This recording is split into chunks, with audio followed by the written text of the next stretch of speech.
Good morning, man. What is up, everybody, man? We are back. Another episode of the Blitz for you. Uh, Pardon the tardiness, but in true man down fashion, we're never late. So, we here. That's true. Yeah, that's true. We here, man. We got a good show, as you can see from the rundown. Got a couple things to talk about. Michael Irvin, his latest rant.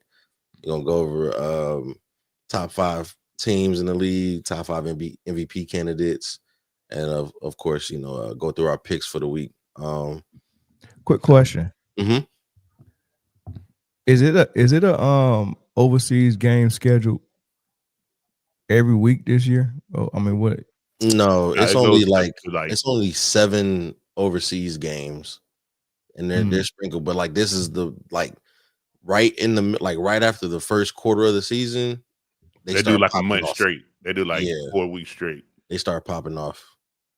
Who was the game today overseas? It's the Jets and Denver somebody. the Jets. Who? Yeah, Denver and the Jets. Oh yeah. Benny. I thought you said Benny and the Jets. I was like, ain't that a song? Normally they send the scrubs over there for the overseas game, which I feel like is setting up bad relations with these other. But they like it. They be packing out the stadiums that they go to, and they don't know no better. They don't. They just want to see some American football, man. And I will assume Denver's winning. Yeah, barely though. It's like 10-6 or something like that. For lack of a better term, it's a game. Yeah, 10-9 Denver. Aaron Glenn deserves better, but it's his ball club. If they ain't performing, they ain't performing. He knew what the Jets was when he took the job. He knew that franchise history. Yeah, it's looking bad out there. You can't even get mad at but a job's a job. You can't get mad at him for taking the job. Nah, they in London. He thought he was gonna wake up one day and then everything. Now you gotta, with a franchise like that, like you don't even start on ground level. You start like 9 feet below sea level. The Jets might mess around and get their first win today, though. I mean, it's 10-9 right now, and they got them pinned into their own end zone right now. First and 10. That's it. They're keeping it interesting. But you don't think the Jets would do a Jet-like thing? And you know what I mean? I mean, they 0-5. They got to win. Oh my God! Did they call a flag on that? They 0-5, man. So somebody got to give them a win. They got they don't. They can join the 0-16 club with us and the Browns. Come on. Listen. When I seen that flag, what's up, Jeffrey? When I seen that that stat that they're the first team through 5 weeks to be 0-5 and never forced a turnover. Like they don't have now one turnover this season. But that's got to be demoralizing for a defensive coordinator. I thought blocked field goals counted as turnovers. No, because they damn sure got one of those. They blocked a field goal. Because you got to remember against Tampa Bay, they blocked it and ran it back, and they thought that was going to win the extra game. Point or a field goal. A field goal. Oh, that's when Aaron Glenn was doing his little. That's still not a turnover. Was doing his little strut down the sideline. I remember that. So that's not a turnover. Nah, because you're kicking the field goal on 4th down. Like it's your field goal people is that's not even your defense out there. It's your special teams. That's a special teams play. Dang, so they don't count as a. Say I could understand that a punt don't count as a turnover because they giving it to you. You know what I'm saying? But if you miss the field goal, if you don't block the field goal and you miss the field goal, the Jets just got a safety. It's 11-10. Right there. Lord have mercy. Is that a turnover? That's a turnover. That's not a turnover. That's not a turnover? It gotta be. It is. That's a scoring play. It's gotta be a turnover, dog. That's gotta be a turnover, though. Nah, because that's gotta be a turnover. I don't think a safety is a turnover. I think a turnover is when the offense gives a live ball to the defense, and then anything other than that isn't a turnover. They got a safety because they got a holding call in the end zone. It's not a safety. I mean, it's not a turnover. They have a turnover on the board, and it's a fumble. And you know what? I was very close to picking the Jets to win this game. I was very close. I said, it's an upset somewhere this week. Did I pick the Jets? You know what? I wanted to pick the Jets too, but as far as I couldn't fall behind more. Yeah, it's 4 games between me and Britne right now. We'll get into that later, but that's I picked the only reason why I didn't pick the Jets is because I knew everybody else was picking the favorite, and if I did lose that one, then that mean I was gonna fall behind for sure. So yeah, I think everybody probably picked the Broncos, so that's probably the only saving thing that we got is that we all on the same page. Yeah, I don't like.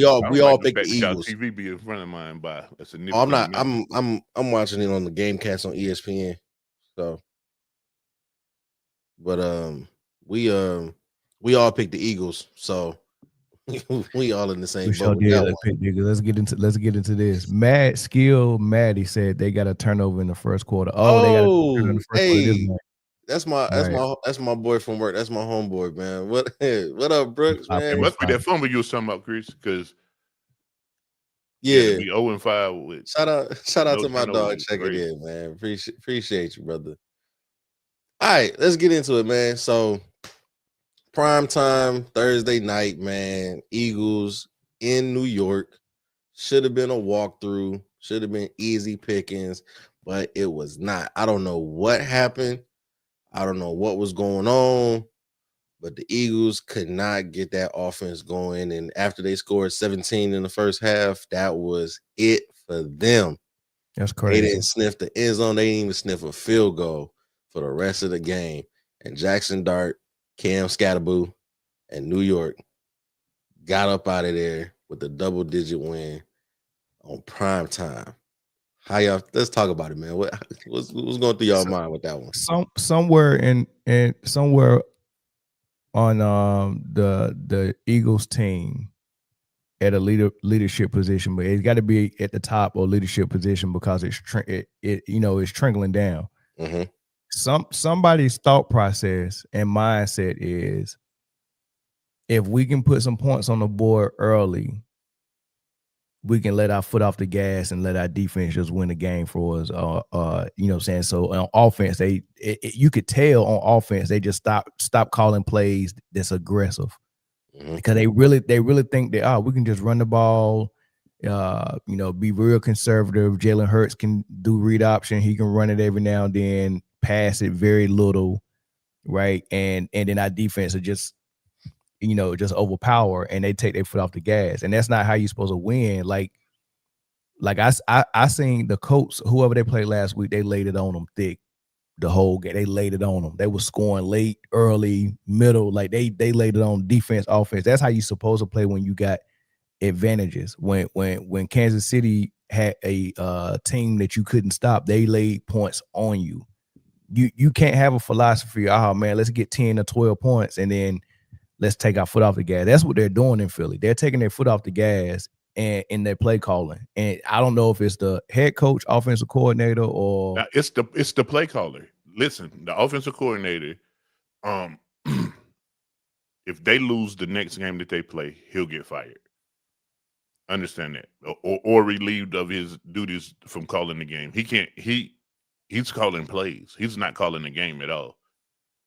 And not only that, when you let that momentum swing, it's like Jalen Hurts act like he never been there before. Now, when the momentum is going in the other way, he's panicking. He missed a wide open Devontae Smith by 9 yards. Wow. And then he threw an interception where all he had to do was throw the ball to the outside shoulder, and that could have easily been a touchdown. And the ball wasn't even supposed to go there, Jay. The ball wasn't even supposed to go there. If you go back and look at that play, coming from the right side, it was 1-on-1 with no safety. It was just the corner and AJ Brown, and he crossed over and had a step on the corner, and then Goddard, the tight end, was in the middle, and the safety took him in the middle, but he was like 4 yards off of him. It was a completion right there. So even if he was looking left, he could have seen that safety, and then AJ Brown was crossing across, and he wasn't even supposed to go there, like, period. But his tendencies is to look left first always on every play, and there's enough film on him now, and that's exposing him. I mean, they just got a conservative mindset, man, and this goes back to 2 years ago when they had a failed season. When I kept saying, look, they try, because they went to the Super Bowl and lost. And then the season after that, they didn't play well. And that season, the whole time I was like, no, they didn't go to Super Bowl. I said the year before when they had a really good season and Jalen Hurts, I thought should have won MVP and didn't. I think Mahomes won it. It seemed like the season after that, they were calling plays to help him get MVP. That's when they went to the Super Bowl and lost. Right. And every short yardage play was Hurts. He was running a lot, and this is the year he was playing on a hurt foot or hurt leg or whatever. It was tush push here. It was running play, like read option for everything was Jalen Hurts. I'm like, man, what the hell are they doing? And they got out of that last year, and they was able to win the Super Bowl. Now it seems like I don't know what the hell they doing, man. Well, number one, they're playing ball and calling plays like they still have the offensive line that they had last year and years prior with Kelsey. You don't have that anymore. Landon he's out there, but he's not 100%. Remember, he got hurt in the preseason, bro. And then Mekhi Becton, he's gone. He's where? Somewhere else. I want to say maybe San Diego, somewhere weird. He on the whole other side of the world, but he ain't there. So these tackles that y'all got ain't the same guys, and your tackles are getting beat early and often. You have to take a page out of everybody else's playbook. If your quarterback don't have time, you got to dink and dunk down the field, and then let that open up the run game because Saquon Barkley didn't forget how to run the ball overnight. What happens is the offensive line is losing a yard they losing 2 yards, really. They're hitting Saquon Barkley.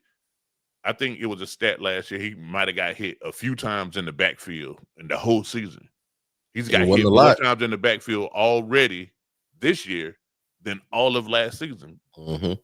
That's offensive line play. So I don't care how electric you are as a running back. If as soon as you get the ball, somebody in your lap, you know what I'm saying? And it's still making people miss back there. But I think it was one game against the Rams. They said his average first contact was 4.6 yards. I mean, this man got the ball 5 yards behind the line of scrimmage, went through the line of scrimmage. He was up there with the linebackers before he got touched. That's dominant offensive line play, and I think people don't give the offense and defensive lines the credit that they deserve. But Philly's losing these games at the point of attack. But they still could do better with how aggressive they are in the past. They got 2 studs at receiver. You know what I mean? And what is 2 studs at receiver gonna do if you got a film at quarterback? I mean, he can get the ball to him. It's just I don't know if they don't trust him to sling it often. Now, because once he gets hit a couple times, bro, his internal clock speeds up. Like, so that when he missed Smith, that's a timing route. They work on that. He's like, Smith should have been right, but he got too excited and put too much on the ball. Pause. Well, look, he missed Smith, but it ain't like they take shots like that often. I mean, like listen, if you go down the field 4 times in a game, I mean, and you miss one of them, okay, cool. But it's some people that's going down the field 10 times a game. You get what I'm saying? Like he's not putting enough pressure, and that's another reason. I mean, you could say the O-line is a big reason. I think you're right about that. But another piece of that puzzle is if the defenses know you ain't going down the field, they ain't gotta respect. That's why Smith was so daggone wide open. They didn't believe he was gonna throw the ball anyway. You get what I'm saying? All they do is run or do some read option or throw short. That's all they do. But if you're gonna do that, let that disguise some shots in there. You know, scheme yourself some shots. Because that's what I'm saying. But right now, if you're not doing it people enough, in the building are the people in the building. I get it. There's no Hall of Fame tight end or running back or anything that's going to come through the door. Yeah, but if you're not doing it enough, going down the field enough, then of course you're gonna be rusty and you know and no time is not going to be there. Which goes back to what I said originally, man. You can't have an elite team or an elite situation and have a person calling plays that this is his first time in life being a play caller. Like he can call plays nowhere before this year. His name like Pagola or something. I don't. He can call plays nowhere. He's a first time play caller. That's Now crazy. you send him to the Jets. You know what I'm saying? Send him somewhere who got first time people hearing plays. You know what I'm saying? I was listening to a clip of Tom Brady, and I don't know what he was talking about because I couldn't find the podcast where it came from, but I heard the clip, and he was just talking about how, you know, everybody want to get on these quarterbacks about what they can and can't do, and they'll rank a quarterback 1 through 32. But when is somebody go rank the coach or the head or the offensive coordinator 1 through 32? Like, what if you're a rookie quarterback getting criticized, but you got the 32nd ranked offensive coordinator? And usually, listen, usually that's where the rookie quarterback's at. You sucked so bad last year that we either A, got a new regime or and had a high draft pick, or B, running it back with a terrible regime and we still got a high draft pick. So Nick, hey, the 32nd ranked coordinator is diabolical, dog. And if you think of it that way, you be like, yeah, you know, that sometimes that's what it is. Like, you know, right now, Cam Ward. Right now, the Browns. They don't even have. I think is Stefanski calling the plays in Cleveland? And we all know that this man he's holding on to that job because he's won Coach of the Year 2 times. He ain't won nothing. He ain't won a playoff game. He ain't won no. He did win a playoff game. He did win a playoff game. Oh, who won Coach of the Year? Kevin Stefanski twice. When? The year that they made the playoffs and beat Pittsburgh in the first round. Oh, handedly. Yeah, you're right. Handedly. He won that year. Who was the quarterback? Baker Mayfield? Yeah. Yep. It was Baker. Stefanski got Coach of the Year? Twice? With the Browns? With the Browns. He ain't coached nowhere else that I know of. Yeah. I think that they didn't even win the division that year. The year that they went to the playoffs that year. I think they were a wild card. I think they might have been 10-6, maybe 9-7. And they went into Pittsburgh. Like he's never had like a 12-win season. An outstanding record. He's always he had either he's trash or like he muddles just over 500 to somehow get in. But yeah, he got 2 Coach of the Year awards, and they're holding on to him because of that. we don't want this 2-time Coach of the Year to end up somewhere else. What has he done for you? You'll be okay. So let me ask y'all: is it we know that obviously it's got to be, you know, OC issues at number one, right? And this is not the same OC from last year, right? The last OC went on and got a head coach or something. Kellen Moore. Okay, yeah. So we had New Orleans. Yep. Yeah, New Orleans. So we know that OC is public enemy number one with this, right?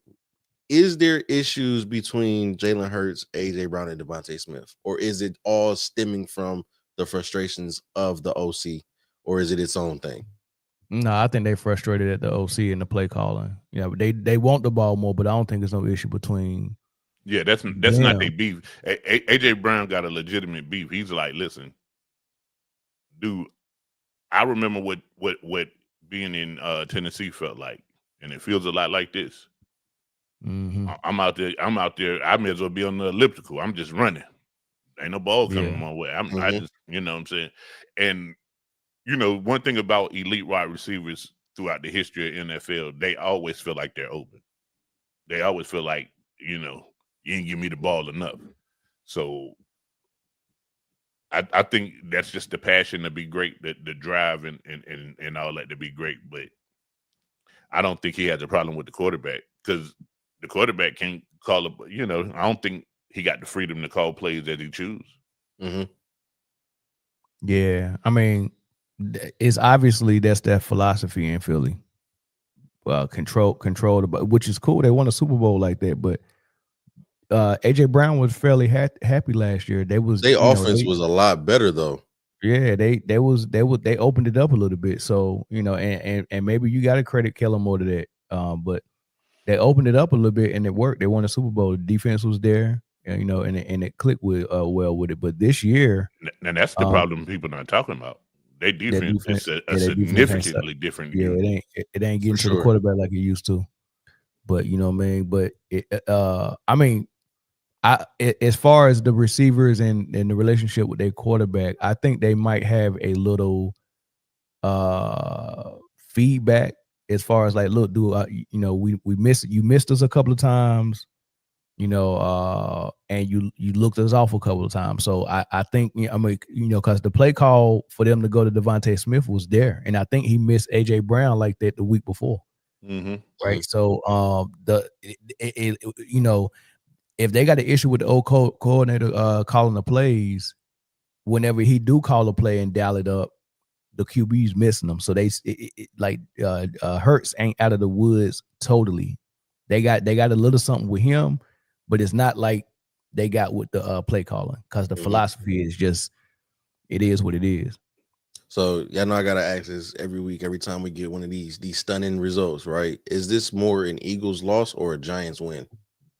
Both. The Giants they're rallying around Jackson Dart, and he is exactly who I've known him to be. I watched him at Ole Miss, and I know that, you know, shouldn't go real deep into that, but whenever a game is close and the game is on the line, Jackson Dart has no chill. That man will start turning the ball over. That's what he did at Ole Miss. That's what he did last week against the Saints. When he has a lead, he's a front runner. He can play with a lead. When he has a lead, he won't make the mistakes. He looks like an all-world quarterback. When they got that lead, when they tied it up right before halftime, no, they took a lead. They went up 2017. It was 2017. When they took that lead from right at halftime, it's like Jackson Dart went into a whole nother level. He managed the game and everything, and that's all you want from your quarterback. I just need Jackson Dart to get better when they're behind. Like he tries to be a hero too often, and you know what I'm saying. But outside of that, I think the Giants has found an identity behind Jackson Dart and Cam Scatterboo. If they would have still had Malik Neighbors, they might be dangerous. They might be dangerous. You're right about that. And I'm gonna say this because Corey said this to me last night, so I got to say it since he's not here. He said Jackson Dart and Scatterboo is reminding him of Dak and Zeke's rookie season when they was running rapid like that. That's tough. That's tough. Wow. So with them getting this win, I think this puts them to what, 2-4? Yep. 2-4 in the season. 2-4. How long? I'm looking. Yeah, they're 2-4. They're 2-4. Okay. So is there a chance for them to, because what is the division looking like right now? Philly's 4-2, Dallas is 2-1, they're 2-4, and Washington is. So is it possible for them to maybe not win the division? And I mean, the Philly is still playing terrible like this, and Dallas doesn't get it together. They might be able to be in conversations. But do they have a chance to kind of bounce from this, use this momentum, and maybe sneak into the wild card picture? No. Too many other. Look at your own division. There's too many other good teams in the NFC. Like they won't have. They can go on a run, but their record won't be good enough to clinch one of them spots. Because let's say you or Green Bay is a certified wild card, and San Francisco, LA, Seattle, and LA, they're between whoever don't win the division. Them other two is probably the wild card. So that's 3 wild cards right there. That's done. Yeah, and then you got your division winners. That's it. So I just this year I don't see it. And so what I'm saying is, whoever don't win the NFC East, there won't be a wild card coming from that division. Before we move on, I do want to say this about New York and everybody who is enjoying, just like I am, to watch Scatterboo run the way he runs and have as much fun on the field as he's having. And same thing as Jackson Dart, very charismatic guy, and we like that, right? But everyone that's watching and enjoying it like I am, I want you to keep that same energy for whenever we do see Shedeur get on the field and he's throwing his watch up like this. I don't want to hear nobody say he's a me guy and he's a celebrity quarterback and all this stuff. Enjoy it the same way you're enjoying Jackson Dart, right? Give him that same respect, right? You know, I think what happens is we have an example of a far extreme prima donna. You know, that, you know, I guess the far extreme would be what T.O. and Ocho was doing when they was pissing everybody off with their celebrations, right? That's the far extreme of that way of being on the field, right? And I think every time we see a black player get a little bit you know, I don't know, a little bit flashy with his celebrations, we start thinking about the extreme of T.O. and Ocho, and you automatically link them to that and then start looking at and then frowning upon it. But on the other hand, for our white counterparts, when we see that flashiness, we link it to something totally different, right? We link it to, you know, what we see when we see Josh Allen celebrate or something like that. They link it to a totally different type of extreme, right? And I think they see that as positive. So what Jackson Dart and Scatterboo is doing, and what Gronk did when he used to celebrate and all that stuff, it's seen as something good from the mainstream media, and the way Shedeur does it is seen as something negative from mainstream media. So I want everybody to keep an eye on that and watch how everybody's enjoying what we see in New York right now with the quarterback and the running back, and then I want you to see the disparity in how they look at Shedeur. Glad you brought up Shedeur. Good transition. Moving forward, his father was brought up in discussion amongst others, in a debate where if, you know, the guys from Deion's era would be able to hang with some of the offensive players of today's era, and Michael Irvin got a hold of that and took major offense to that. So I'm gonna play the sound clip. The first one you're gonna hear is of the actual statement from the podcast. I think it was Brandon Jacobs and somebody else, and then after that you'll hear partially, because it's like a 5-minute clip. You'll hear partially of what Mike Irvin had to say about it. All right. Prime wasn't covering the people that these boys are covering either. Who? All these boys. You gotta line up every week. Every week. Every team got a dude or two that will bust your ass. The receivers from back then might not be prime though. These guys that he played against weren't that fast, bro. No, they were stronger, but they weren't that fast. These guys, no. I would love to see him. I would have loved to see him play against Chad in his prime. I would have loved to see him play against Justin Jefferson right now today. You know, all these different guys. I would love to see him cover Tyreek. If prime is who we think he is. Are you shitting me? We are the two most accomplished receivers in the history of this game. When you're talking about the most important things, championships, and your stupid ass talking about running fast, like people weren't running fast back then. Are you shitting me? What the hell are you talking about? I don't even know your name. And I certainly don't know your game, because I don't see you every year with a gold jacket in that Hall of Fame room. I don't see you anywhere great players are. So who the fuck are you to talk about what, Deion Sanders couldn't cover these guys today? Do you really know what you're talking about? Do you really have any clue at what you're talking about? You think there were not fast guys in the league when I played? You think Tyreek Hill can outrun an Olympian like Bullet Bob Hayes, who played before me? You think he can outrun the Ronaldo Myers, who tried to play in this game? You know why he tried? Because they wanted speed in the game, but other things were required when we played. You must get to run around and play fucking 7-on-7 touch football. We had pain in our game, and y'all don't even know shit about pain. Every route you got hit, even running around in the middle of, you could get tapped by those linebackers. They took all of that out of the game because y'all asses were soft, and you couldn't take it. You come from a damn era of everybody gets a trophy in NIL where nobody fights for a starting job. I ain't started. I'm going to go leave and start somewhere else. Get the fuck out of my face talking noise until you know what you're talking about.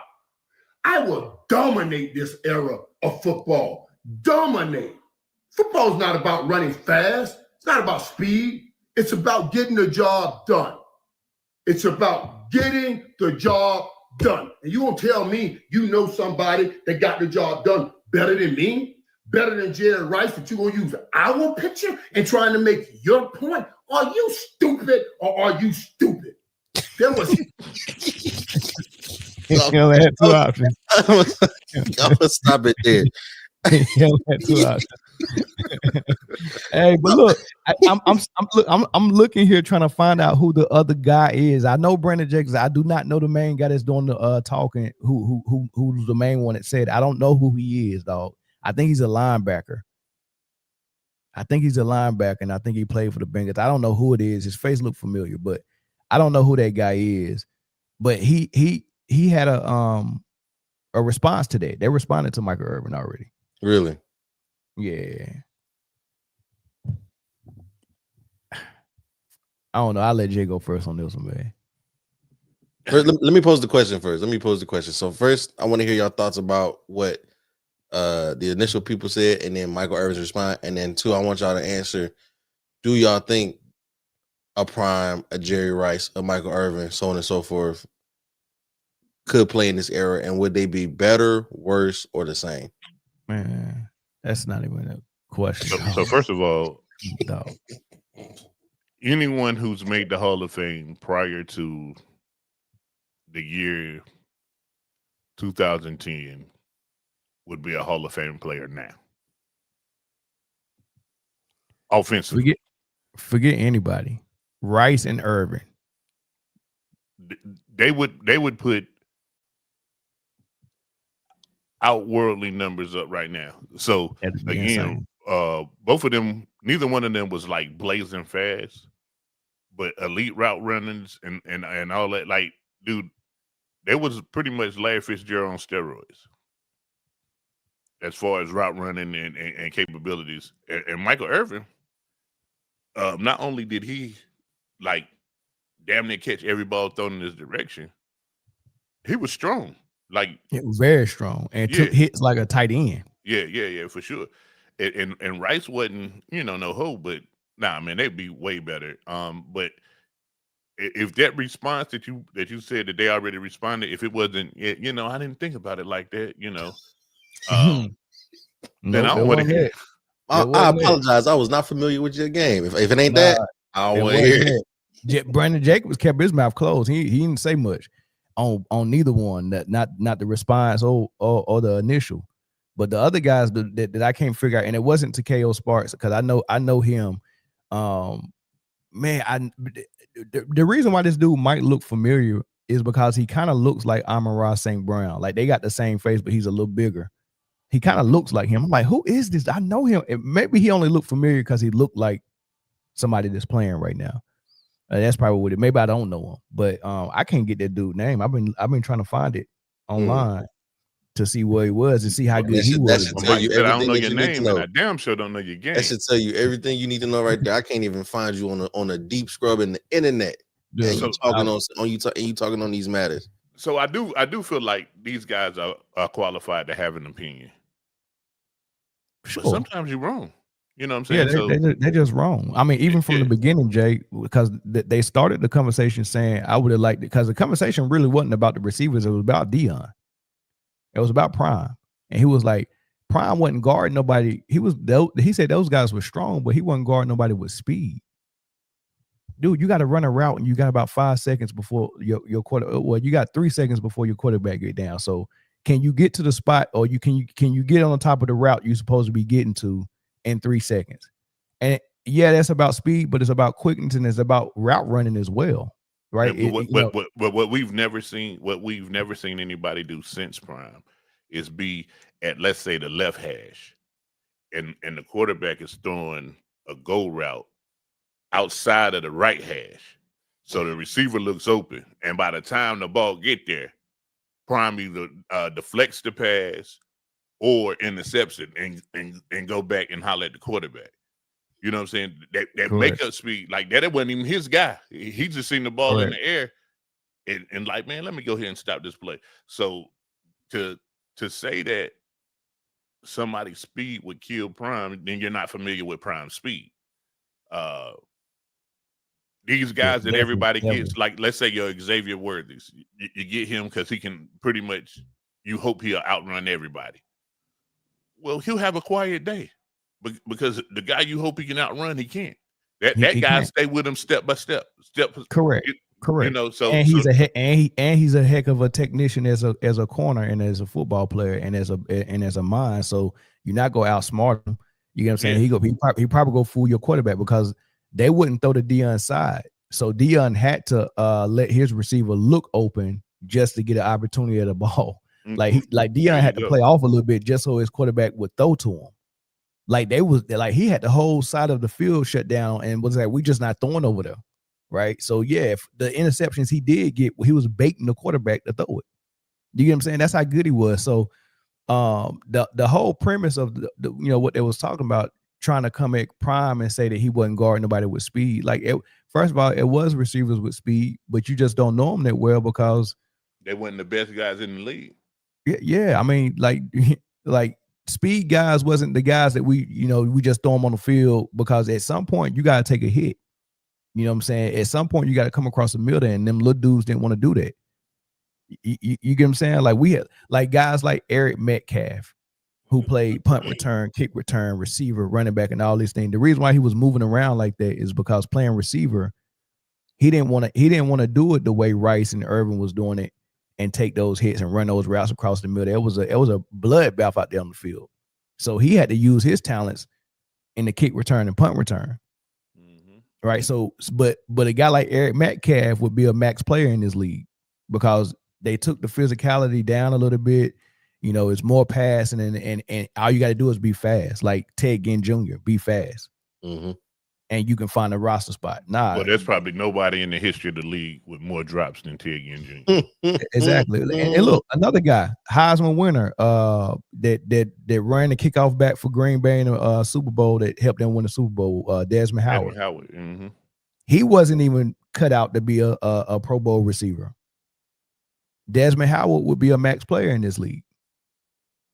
Like, so what he's saying is really, he really don't know that he's really clowning this era and saying that all you need is speed to be a great receiver. Yeah, true enough. That's basically what he's saying. But the speed guys back then barely got on the field as receivers because you got to be able to do all of it. Catching traffic, run the route tree, block everything. Hines Ward blocking like a tight end. Like you got to be able to do everything back then. You gotta play football. Now all I gotta do is run fast. One of my favorite Prime quotes, man. Water covers 2/3 of the earth. I cover the rest. So that was already wrong, and then to throw in there and throw, like, he threw shade at the whole era, the corners and the receivers, and Michael Irvin wasn't having it, dog. He wasn't having it. Yeah, like why throw his picture up there to make your point? Well, they didn't. Whoever clipped the soundbite did. Yeah, somebody clipped it up and set it up. They set it up real nice. That's what they were saying on their response. Like, we didn't even put his picture up there. The conversation wasn't really about the receivers. They was trying to cop a plea. But that was like, man, it was the soundbite. The people whoever clipped it up, they did a good job of clipping it up, which they did. So let me ask y'all on the flip of this, right? Let's go. Because Jay, you said up to 2010, right? So let's take it from 2010 to now. Could anybody go back in that era and play and be successful? There's a few guys. Very few. Most comes to mind. T.O. comes to mind. Chad. And then Fitzgerald. Fitz. Julio. Well, Fitz wasn't there.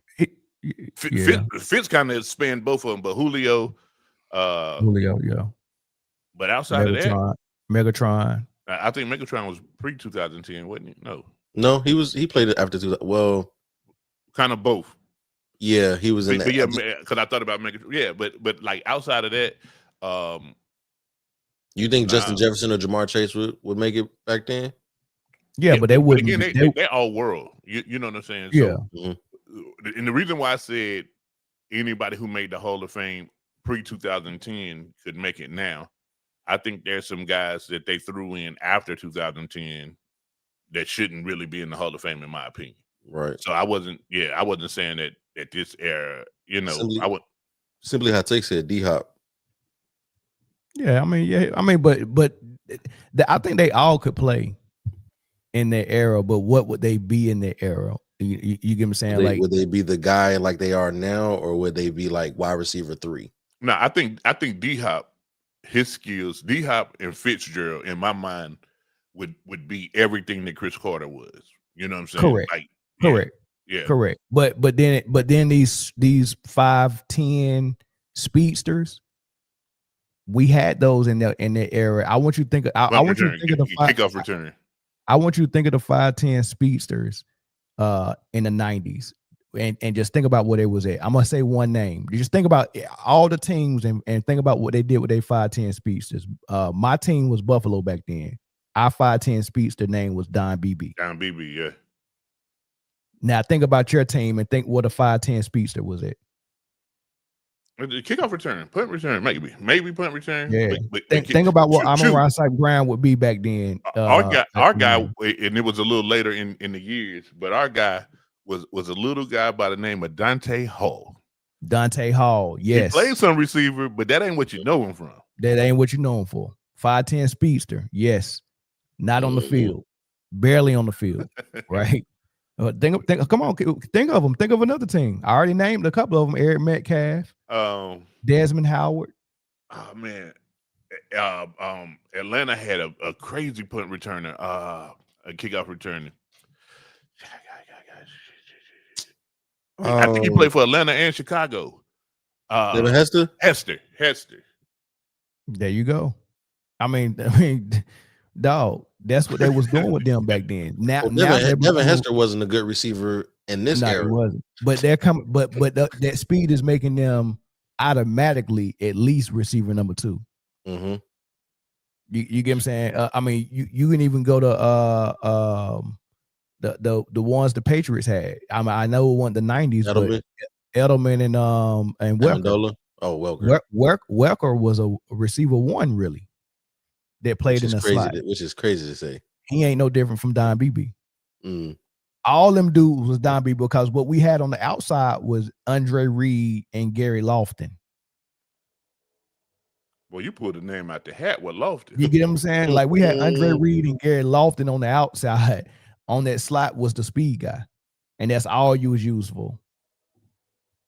Because you was too little. We can't throw it to you. And they really didn't have slot. They wasn't running sets with a whole lot of slot receivers.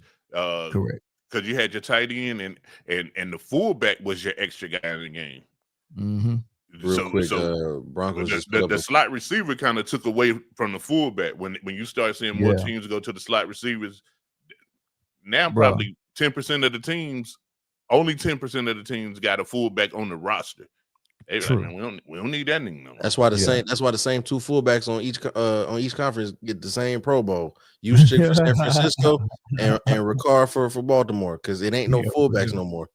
They are guaranteed all pros every year. They don't even gotta do nothing. Quick update: Denver just hit a field goal. It's 13-11 with 5 minutes left in the fourth. Yeah. I just and I can't say too much because I really didn't get to see that much of, Michael Irvin's era or anything like that. But I do understand that. Shut up, Jay. I do understand that it was a way more physical game than it is today. And I think that if you were great in that era, I think that without a doubt you would easily be great in today's era, seeing that how is so many rules that benefit the quarterbacks and the receivers that you can't barely touch them. Yeah, not really defensively, though. Not really defensively. Yeah. I think taking the physicality out took some people who defenses special powers away. Mm-hmm. You know what I mean? Yeah. Because like I will say this though, Jay. That hypothetical of could those guys back then on offense play now, and how good would they be? That hypothetical only works if you can, because their environment that existed back then made them physical. Right. So if you could just take them already shaped by the previous era and drop them in this era, then yes, they come up here and look like aliens. Like, man, I can't understand how Michael Irvin is pushing me down like this on this route, like how strong he is, and all. So it'll be foreign to these dudes now because they're not coming up in an environment like that, right? So they would eat. Jerry Rice would eat. Andre Reed, Andre Rison, Michael Irvin would eat. Sterling Sharp, Shannon Sharp would eat. Mm-hmm. Right, it'd be unreal. They're just too physical for what this era is used to. So. But taking these guys out of this era and trying to put them back in there, they would struggle.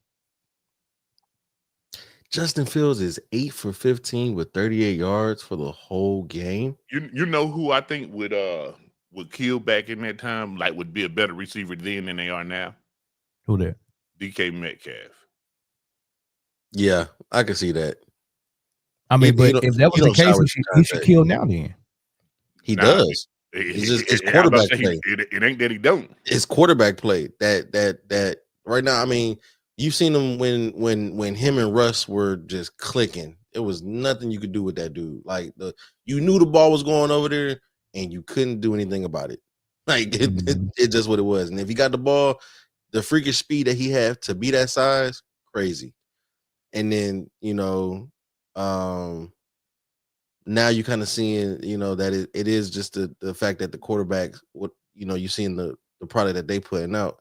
He's kind of getting some rhythm with Aaron Rodgers. They're kind of building something, but it's not going to be at max potential because we already know what Aaron Rodgers is able to give you at this late stage in his career. But I think we know what DK can be when he has a more than capable quarterback that can give him the ball. I think he might be one that you could just take and drop and put in that area and be okay because he don't shy away from contact either. No, Jay. Hey, somebody said would Larry Sanders be able to play today? Sure, all he did was block, right? Yeah, block. Could he be a running back? Probably not. I mean, but if Scatterboo can, he maybe What's the joint? What they call them? H backs. Where they use the running back like a tight end or whatever. Yeah. Did he catch passes out of the backfield too? They used to throw to the fullbacks back in the day too. Yeah, they did. The fullbacks had better hands than the running backs. The fullback that I really wanted to see break out. There's no way you punt that ball with 3:30 left. They did. Man, they ain't got no confidence in what. But look, listen.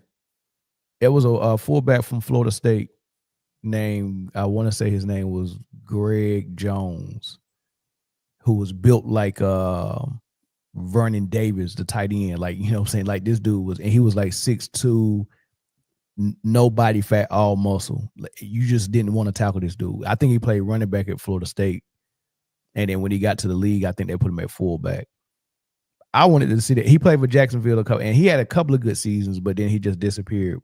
Man, that dude was scary looking, dog. Y'all remember Greg Jones? Mm-mm. I'm about to look him up and send it to you. Nah, all right, I remember Grace Jones. Grace Jones was scary too. Yeah, you said scary looking dude. I was like, Grace. All right, moving on though. So had a couple of our team members put together two lists for us. I want to just talk over with and see you guys' temperature about these said lists. Seeing as how we are just over a quarter of the way through the NFL season, right? This is about the time where these lists start coming out anyway. So we're gonna get ahead of it and put our 2 cents in on it. So first thing we got is the power rankings through week 5. So shout out to Britne. This is her top 5 through week 5. Colts at 1, Lions at 2, Bills at 3, Eagles at 4, and Bucks at 5. Now, before anybody gets in there and be like, why the Eagles in there? This is through week 5. This is not including the shellacking they just took on Thursday night. So this is up through week 5. So any qualms with the list, or any movement, any changes? What you guys thinking? Man, it's tough. Colts at 1 is interesting. I'm not mad at it. There's discussions that can be had, but they definitely, I mean, they're number 1 in the AFC. So there's discussions that can be had for them being number 1 in the power rankings. All right, what's the discussion for them? So the best team in the league is the Colts. That's what you're saying. I'm saying that there's a discussion that can be had. All right, well, let's have it. For the best team in the league. They have a top 5 offense, right? They're putting up 32 points per game. Okay. Only behind, the Detroit Lions, who are putting up 34, right? Okay. Their running back is looking like Jonathan Taylor of old. Daniel Jones is looking like a whole different quarterback. That defense is getting the job done. They're hanging, single spots on these teams. Granted, it was I think it was Tennessee or somebody that they only allowed to score 6 points or whatever. But I mean, to hold any NFL team under double-digit points is still an accomplishment in this day and age where offense runs rampant, right? So they're not out here scraping these wins by. They're kind of winning convincingly, and in some decent games at that. Granted, they still got to get a lot of these other division games out the way, and got to see their schedule and see what else is really waiting for them around the corner. But through the first 5 weeks, they have looked like the team to beat in the AFC. No disrespect to Jay, I'm sorry, but it's what it looks like right now. I'm not mad at her list, but I would shake it up. How would you have it? I'd have Lions 1, Colts 2, Bucks 3, Bills 5.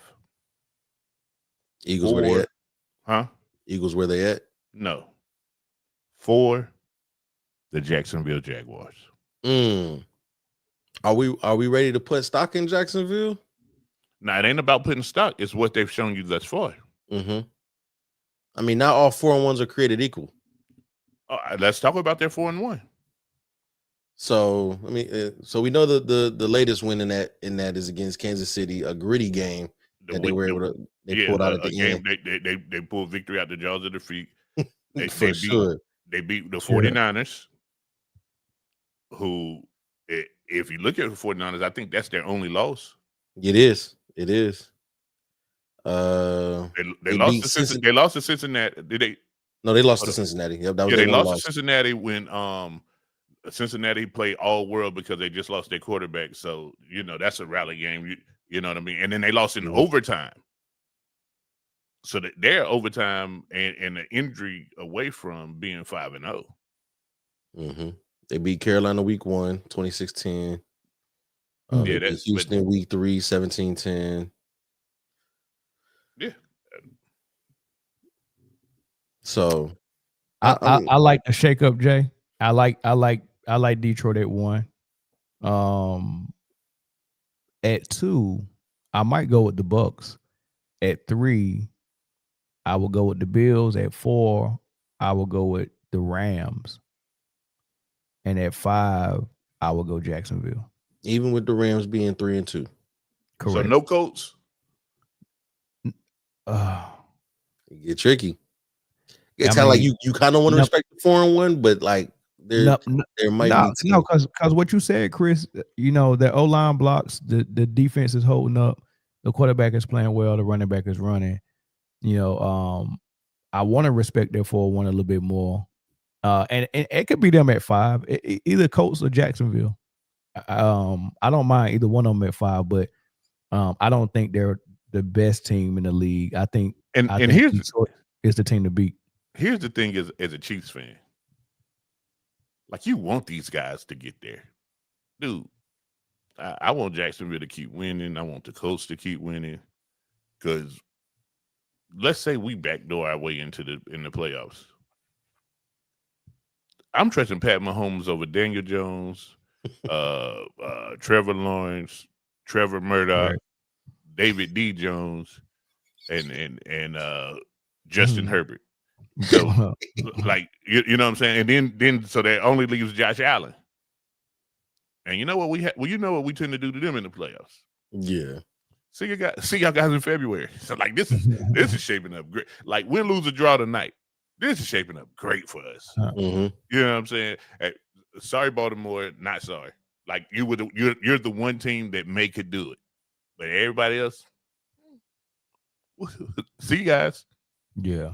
And with Philly about to hit this free fall, I don't care who comes out the NFC. Mm-hmm. You know, it's crazy. Jay, you didn't have Philly in your top 5 either, did you? No. Yeah, I ain't either. No, yeah, because even when they was winning, they was trending bad. Like they've been winning, but they don't look like power ranking is who looks powerful. Like they don't even look powerful. They ain't beat a team down, and they done got beat down, and they done lost a close one. You know, to some mistakes. I'm like, man, these boys just don't want it no more, man. Mm-hmm. Yeah, I think Jacksonville look like a better 4-1 because in these close games that Philly is seemingly to, or even in the games that they're supposed to win, right? Nobody had. I think what it was on the pick'em, it was like a 2.8% that New York was going to win. That's a game that the Eagles are supposed to win. Jacksonville is going out and winning those games that they're supposed to win, and even winning the games that they're not. Yeah. So I think that they right now look like a better 4-1 than what the Eagles do. I'd probably take the Eagles out. I will probably swap the Lions with the Colts. Colts look damn good, but they're all, like I said, their offense is just behind ours. So I would have it reflecting the rankings as such. Bills at, I kind of want to put the Bucks at 3 instead of the Bills. The Bucks are just, even without Mike Evans, you know, they're getting that rookie involved, and he is going crazy.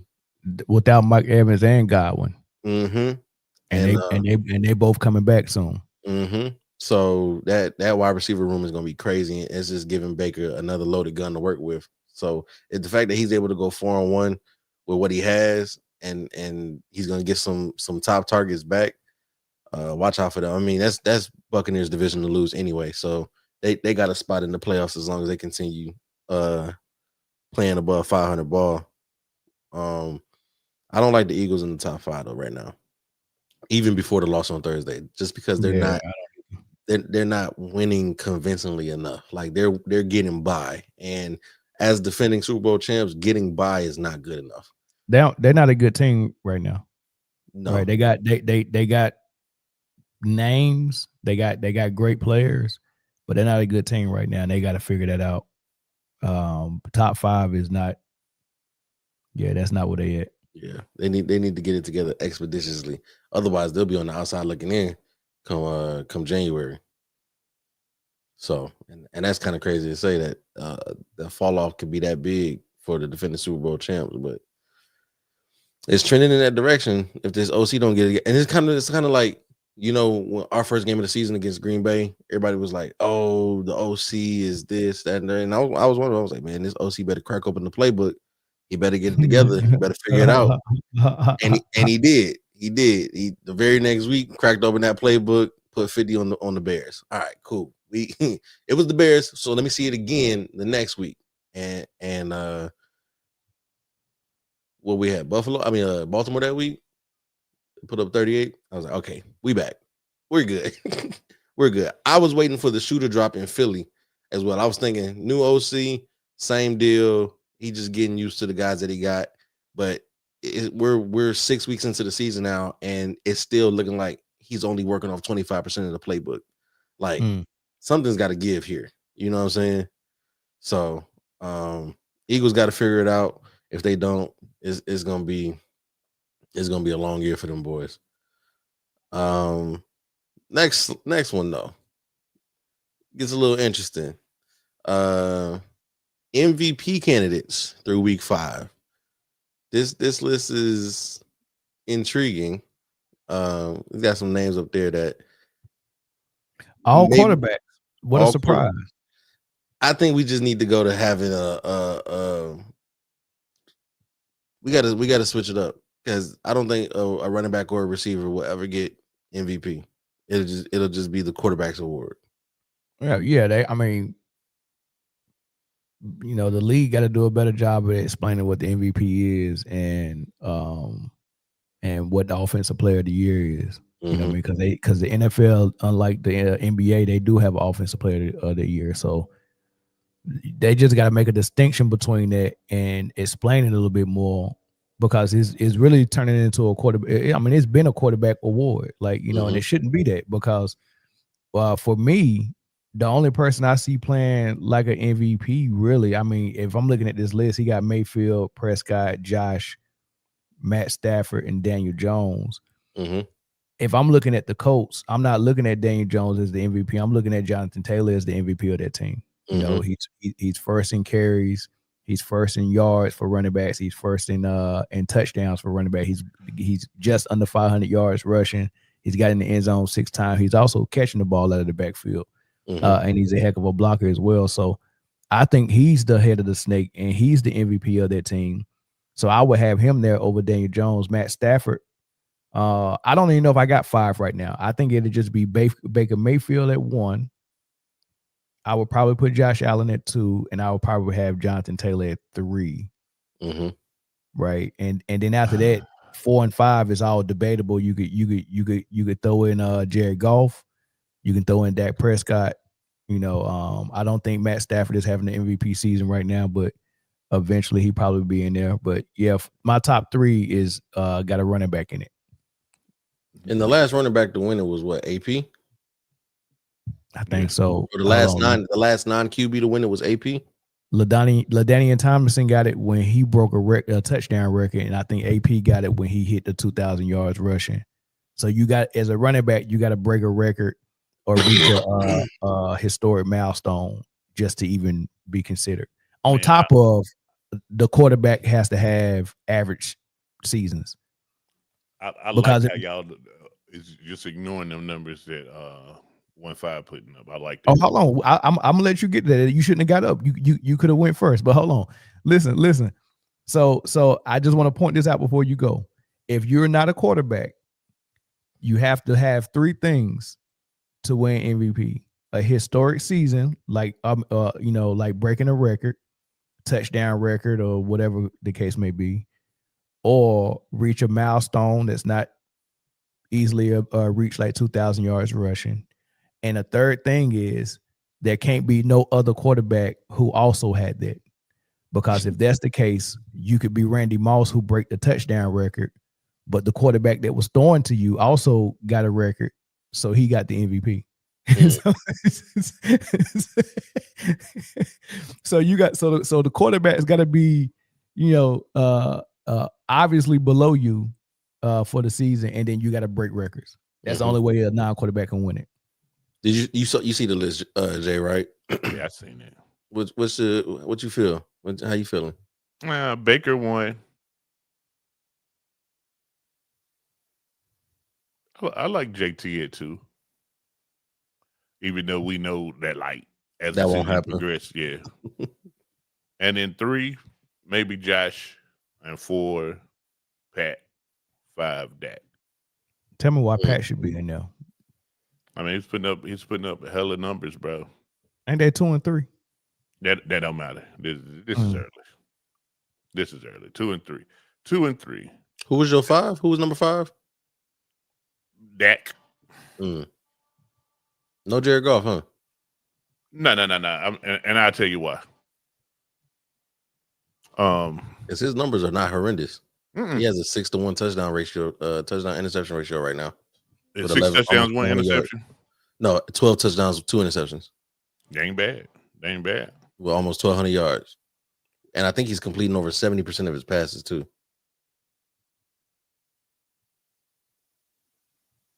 Jared Goff is completing 75% of his passes. Yeah, he gonna get some consideration. Actually, I think that might be the highest in the league right now. Yep, Jared Goff. The next best is Drake May at 73.9%. Shout out to Drake May too.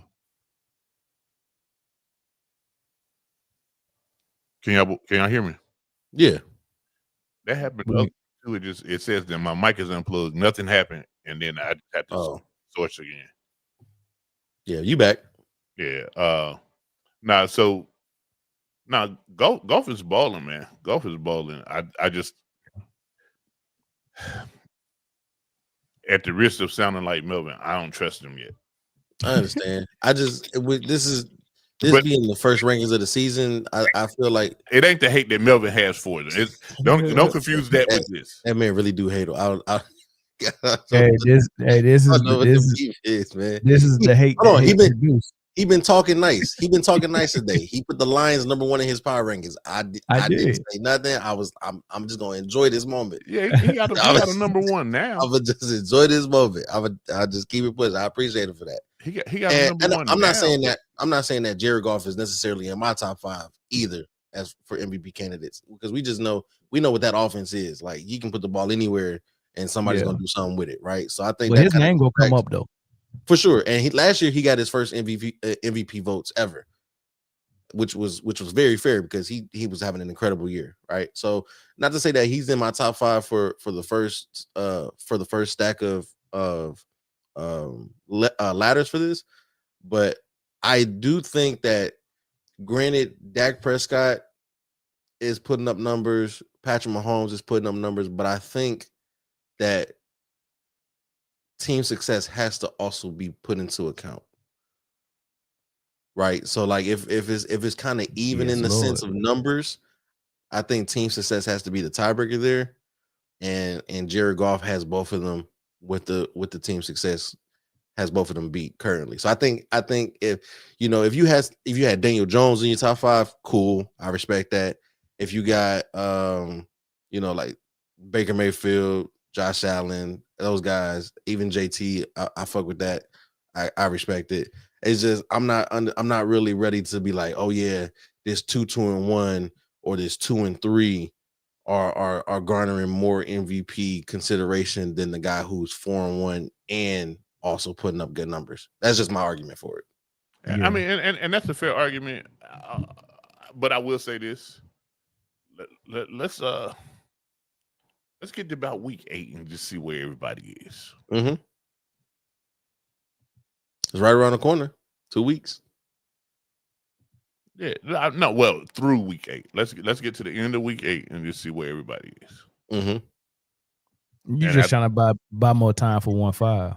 No, I don't need no time. Because if 1-5 was 5-0 right now, putting up these numbers, you would be like, oh, 1-5 is the MVP hands down. Now you want to wait to week 8. Put the name on the trophy. I mean, I could throw stuff around like he's played 0 games without his #1 receiver. With his #1 receiver, he's played 60% of his games without his #2 receiver, but he still got all these yards, 12 total touchdowns, 2 interceptions. Like, I could throw all that stuff out there, but like I said, man, let's just wait. Shout out to man Tateo, being able, fresh out of therapy and being able to show his face on national TV, man. Shout out to man Tateo, man. Shout out to his barber for putting that bullshit on his head. Oh no, the haircut is fresh though. It made me want to grow my hair back. Nothing about that haircut is fresh. No, that haircut is solid, dog. Shout out to Denver for holding on and getting the win in London against the now 0-6. Man, listen. Hey, but I will say this, man. Like this right here kind of sounds bad. The Jets are the best 0-6 team I've ever seen in my life. Man, like they look. No, they don't. The quarterback play is horrible. They can't move the ball. Dude, they're not running it. Their defense is phenomenal. And you talking about that quarterback play? Ain't nobody tell them to bet the house on Justin Fields. Yeah, Aaron Rodgers wanted to come back too. I'm glad he. I'm glad he. I know he glad he didn't come. No, did he? Crazy. Anyway, moving on, man. Let's get into this week 6 schedule, man. Some decent games sprinkled out throughout here. For the most part, you know, we just seen the Damn, she got 11 up on the board. Huh? I'm 11 games out of first place. It can't be 11 games. It's like 5 or 6, right? Nah. She up 11 games. Oh, did I not change yours? No, I'm sorry. I forgot to change yours, Jay. My bad. He's only 1 game behind me. I was about to say, God. Yeah, dang. my fault. I was moving fast. Ooh. Jay's got 46. He's 46 and 32 right now. Okay, that's cool. Yeah. That's cool. Striking distance. 11, I go ahead and concede defeat. You wouldn't see that title no more this 11 year. 11 is wild, boy. I got some work to do. Got some work to do. Now, all right, yeah. Clock out, man. Work over. 11, work over. All right, yeah. So as you can see, Britne, First Lady of Man, down out there kicking it, man. 51 wins. I'm sitting there 4 games behind in second place, and then Jay is 1 game right there behind me, and then nothing else matters behind that. Because they don't give place medals. So wait. What? Go back. Go back to what? Would you hold on? Just repeat that whole thing over again. You said what now? Britne is in first place with 51 wins right now. Okay, I got that part. I'm 4 games behind in second place. Okay. Jay is 1 game behind me in third place, and then nothing else behind that matters. They don't give. Okay, you know what? Place. You know what? I gotta respect that. 1, 2, and 3 is okay. But being 1 game behind Jay. How many games behind Jay am I? 1. 1. Yeah, I mean, you gotta mention the nigga, man. I ain't giving you no free wins, man. I ain't giving you. You know what? I accept it. Ain't no medals for 4th place, man. Get your ass in one of them color blocks, and you'll get mentioned. I'm with it. Give you something to work for. I can't wait. Nigga. Hey, have your fun now, nigga. I can't wait. Don't nothing else matter after number 3. Got it. Ah, man. That's a good one though. I like it though. All right, so everybody dropped the loss courtesy of the Eagles. We appreciate you for that. Shout out to Britne and her Eagles. Everybody dropped 1, so everybody's still at even ground. I don't know if everybody picked the Broncos. If everybody did, we're still at even ground again. Yeah. But getting into today's slate of games, man. So kicking it off, man. Cardinals at Colts. I think they said Jacoby Brissett is getting the start for Arizona. Who? I wouldn't care who was starting for Arizona. If I wanted some brisket, I go to Destination Smokehouse. I don't know Jacoby Brissett, man. Yeah, I got the Colts now, and the Colts are at home too, so the crowd gonna be jumping with them being 4-1. Like life is good over there in Indy, and they're 3-0 at the crib. So I expect them, and the spread is 8.5. Hey, fellas. Who is no flocking? Zoe. My dog. He ain't make no picks this week. Oh man. Listen, hey, I told y'all before the season started. Hey, listen, Yahoo sends you a reminder on Wednesday, bro. Every Wednesday. Every Wednesday, man. Hey, this turning into a 4-man race, man. Easily. 4-man race right now. Yeah. And you're right. Everybody did pick the Broncos. All right, so everybody's even ground still. And everybody picked the Eagles as well. So I got the Colts. Is everybody feeling the same? Yeah. I picked the Colts, but maybe I didn't. Maybe I'm just saying that for strategy. Well, go ahead and get 2 games behind me. That's cool. And 3 games behind me. Ain't nobody mad at that. Separation. That's the word this year. Separation. All right. Chargers at Dolphins. I got the Chargers bouncing back. There's no way they drop this one to go 3-3. I'm picking frontal lobes. The Dolphins? The Dolphins? Yeah, why not? Wow. Or maybe I did.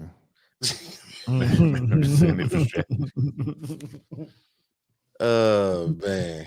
I don't trust the Chargers, but I definitely don't trust the Dolphins. Especially without Tyreek. You know what? That's true. Not. That's true right there. Don't fuel a fourth place mentality right there, man. Don't fuel that. I just wanted to honor the mention, but I ain't. You right? I ain't earning. I ain't in the top three. Top three get. You can get an honorable mention. You no, only 2 and 3. No, you're right. Only 2 and 3 because when this week when you in fourth place, I don't want to hear your name at all. If you were more than one game behind Jay, probably. But you are not using all that black space to the right of Jay's name. It's diabolical. It's a lot of black space over there. Oh, you left that blank for real. It's like he didn't even have to go to another line. It's like Jay, if we was tied, he wouldn't have had my name right. I would have put you up there. I would. I've been putting. Yes, I would. I've been putting ties up the whole season. Everybody who's had the same record, they've shared the space. Not filling in that blank space is diabolical, Chris. Listen, man. Hey, my fault, bro. My fault. He was running late. You see, he didn't even change my score. He had me thinking I was getting my ass whooped. My fault, dog. Players fuck up, man. My fault. Oh, all right.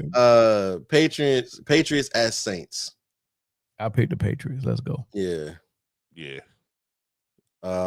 Browns at Steelers. Dylan Gabriel, of course, getting another start. This is the Dylan Gabriel game where they unleash him. I see Judkins scoring twice, and I see Dylan Gabriel throwing 3 touchdowns. Browns. Well, 2 games ahead of Melvin Steelers.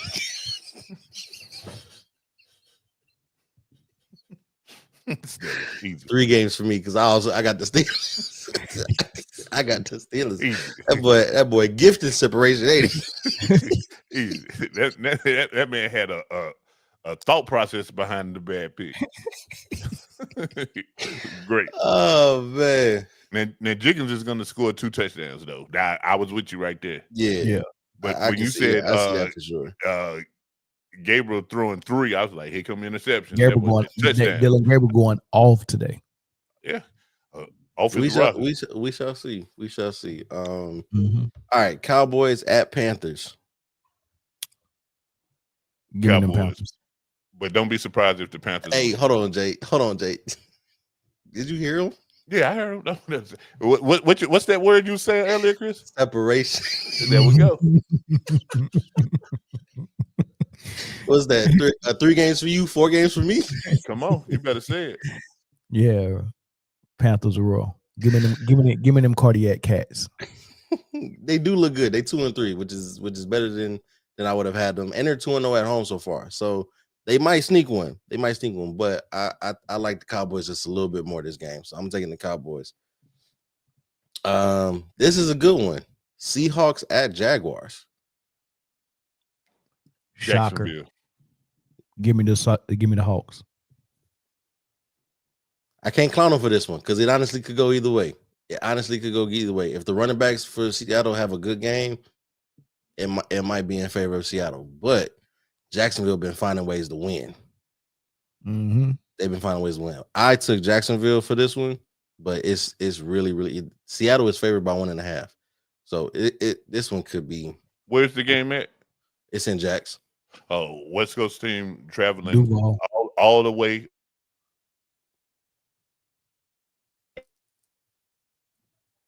Uh-oh.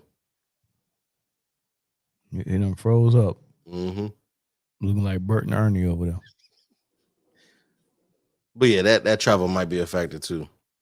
Ooh, QJ is out. Damn. Keenan Allen show. But yeah, I got the you back? You back, Jay?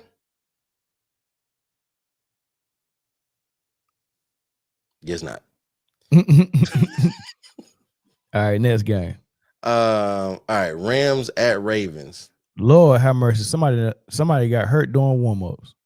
For who? Hey, he didn't even have his jersey on. I don't know who that was. He got hurt before they even came out there with their jerseys on. Dog. He was out there in shorts and t-shirt. had to get help off the field, looking at his foot like he might have broke his foot or something. Damn. What I don't even know who that was. I couldn't see the team. As soon as I looked up, I saw him on the ground, and ain't nobody had no jerseys on. It was before. It was before they come out with their jerseys. Dang. Rams at Ravens. Who's the backup quarterback for the Ravens? Cooper Rush. Give me the Ravens. He just talking. He bullshitting at this point.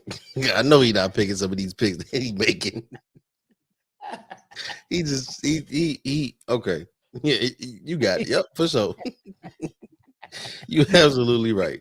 Nah, give me the Rams in this one, man. With no Lamar, and that defense is absolutely decimated for Baltimore. I think both Devontae and Puka both go over 100 yards. Yeah. So I got the Rams. All right, but bowl number 1: Titans versus Raiders. The Raiders. I like for Geno to finally get his head out his ass, or just do enough to make Ashton Genty carry them to the win. But either way, I got the Raiders. Take me to another place. Take me to another land. You don't know that song, Chris? I don't. It's Tennessee. Give me the Raiders. Okay. I thought you said you would never pick the Raiders ever. Yeah, they also never played Tennessee. All right. I might have chose Tennessee for real. I don't know. Let me look. I might have chose Tennessee for real. Well, you look at that. Bengals at Packers. Now, Joe Flacco has a chance to do a funny thing. He has a chance to beat the same team twice in the same season as a starter for 2 different teams. And I think he go do it. Give me the Bengals. Hey, what's this now? 6 games? 6 games up? Yeah, I chose the Raiders. Give me Cincinnati as well. What? A little separation between me and you, Jay. What's going on? I think, and I told you Joe was starting today too. I told you they was going to throw him in Joe Flacco. Flacco started. Yeah. Yeah. Give me the Packers. He also gonna retire after this game too. Hey, it ain't even gonna be at the game. It ain't even gonna be at the end. He gonna do what Vernon Davis did, run out at halftime and not come back. Mm-hmm. That O-line about to get him destroyed. Well, I mean, the difference is that I'm making a change in my picks right now. He got stud receivers to throw to though. Is he gonna have time to throw it to them? He might not need time. Just throw it up, and one of them is down there somewhere. Yeah, he ain't got that with the Browns. I literally just made a last minute change. Mm-hmm. It's on the next Bengals, game. didn't you? No, hell no. It's on the next game. All right. 49ers at Buccaneers. I mean, I know I actually picked the 49ers, dog. I just picked the Niners, and I'll tell you why. Mike Evans is still out, but Godwin is out too. Mm-hmm. And Bucky Irvin. Mm-hmm. I mean, but White, Rashad White is he was the starter last year and he did phenomenal. He already, but Rashad White got fumbling problems. Yeah, maybe. No, and then is that him or is that the dude from the Patriots? That's dude from the Patriots. They're the same dude to me. Like he cannot hold on to the ball to save his life. Mm-hmm. Yeah, I'm taking the Buccaneers. I've seen them come away with a lot of games that they probably should have lost this year. Especially, I think Mike Evans went down to like week 2, so like he's been doing this without, and that rookie receiver a stud. Yeah, he from Chris' favorite college, Ohio State. Man, please, please, Chris, I thought you was a Buck. Stop it. My bad. Sorry. Stop it. By the way, it's also been over 2,100 days since Ohio State last beat Michigan. So just in case anybody wasn't keeping count, there you go. That's a long time. It's a long time. They done won a national championship since they beat Michigan. But yeah, I got the Bucks. But I wouldn't be surprised if the Niners would be able to find a way to win. But Okay. I'm worried about Mac Jones' knee. If that line doesn't hold up and he takes too many shots, they might be down to the third string quarterback today. So, I don't know who else left, but I'm taking a home team for all the rest of the games. All right. So Sunday night we got Lions and Chiefs. By the way, Sunday night play-by-play brought to you by yours truly. Us three will be here tonight covering that game for you. So clock back in with us. And we got you for that one. But Lions at Arrowhead with unbiased commentary. We're not gonna that's gonna be a heck of a game to commentate too. But I can't wait. That's gonna be a heck of a game to commentate. I'm going with the home team. I think me and Jay already spoken for. I ain't picking against that Honolulu Blue in this one. I don't care who on the other side of that. Man, listen. Give me the Lions, man. I got to make some ground up. So pick the Lions. Yeah, absolutely not. Absolutely not. Listen, when the Chiefs wasn't winning for 16 straight weeks, I'm checking that Arrowhead. It don't matter who they play. I do the same thing. It don't matter who they play. That's just one I'm gonna have. That's a hill I'm gonna die on. I'm always. And the year they went 2-14. The 1 week that I chose against them, that was one of the 2 wins they had that year. I was like, I ain't doing that again. Yeah, never. All right, but yeah, that's Sunday night. We'll be back for that. We'll come in maybe about 15 minutes before kickoff. Preview if anybody's out and missing for the injury report, and then we'll get into the game for that. All right, another doubleheader on Monday night. They've been real heavy with the doubleheaders this year. Got Bills Falcons first, and then Bears Commanders second. I got the Bills. And Commanders. Me too, but I really want to choose Atlanta. But Atlanta, I don't know why. I'm going Bills and Commanders as well. I don't know why Atlanta don't give me a reason to choose them. I want to choose Atlanta so bad, man. Is Michael Penix still starting? I'm choosing against the Falcons every time. He's not the problem, though. Is he not? No, he's problematic. He's problematic. But he's not the problem. All right, y'all. That is only 2 teams on buys. All right, y'all. Hey, look at that picture I put in the group chat. Oh, the fullback. Yeah, he was a running back in college, and just got so big. Dude.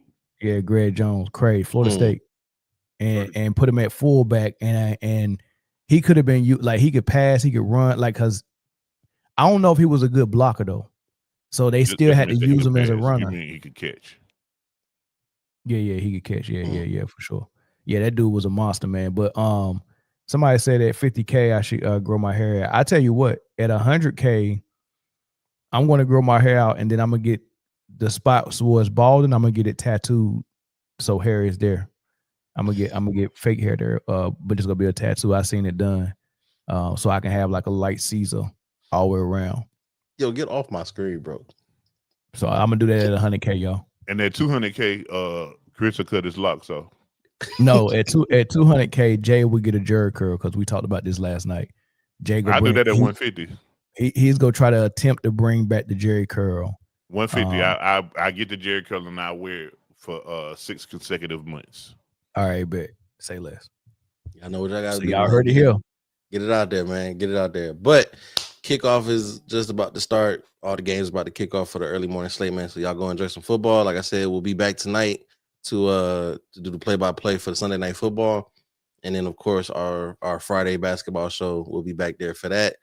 So we'll see y'all when y'all see y'all, man. Catch you on the next one. Peace. Gone.